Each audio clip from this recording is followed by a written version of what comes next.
Hello everyone and welcome back. It is time to cut 3 more books from my pile from this year's self-published fantasy blog off. This is never an easy job, but only one book can go through as my finalist. The first book that I'm going to cut is Undo the Jump by Glenelly Stander.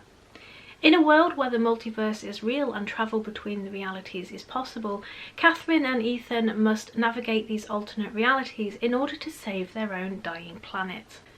Trained since they were children to connect to their genetic doubles, they work for the corrupt rulers of their planet, the First Family. Catherine and Ethan face many dangers and uncover some secrets that the First Family would rather remain hidden. Unfortunately, I did not finish this one, and I finished at about the end of chapter 9. I had kept going because a lot of reviewers had said that things really do pick up from the chapter 8, and yeah, things really do change quite drastically. The first 7 chapters did really take some getting through. There's some quite heavy codependence, some very formal dialogue, and a character who is introduced by her breasts.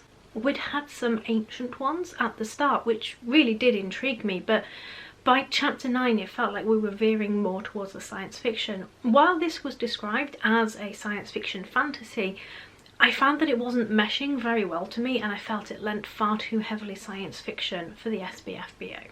The next book that is being cut is The Eighth Stone by Bruce Pederson.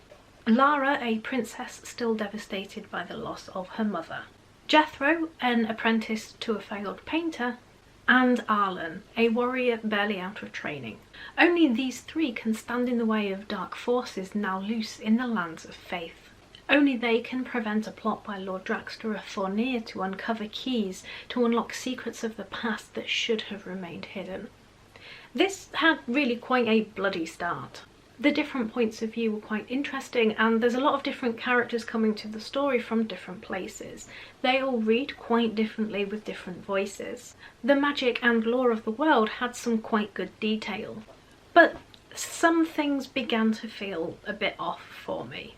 Some of the reactions of the characters, and we meet one of our characters pulling a heavy wagon by himself quite quickly, and by 35% of the way through I wasn't quite sure where we were going. It still felt as though we were being introduced to everything rather than actually getting onto the story. The third book I'm going to cut is Realms of the Fae by Avril Sabine. Melody's mum made a deal with the Fae 20 years ago, but she is the one who has to pay. She must survive in the realm of the Fae until her 18th birthday without becoming too entangled to leave. The Fae can be vindictive, using your fears against you. Melody must be careful that the Fae do not find out that she has a phobia of spiders. Only the arachnid people are visiting the castle. I did finish this one, and it was a very fast read, but I felt as though we only had an introduction to the world. It's definitely an interesting place and feels really quite dangerous, and the Fae in this world are definitely not to be messed with. However, by the end of it I just had far more questions than answers, and I feel like I didn't have the complete story.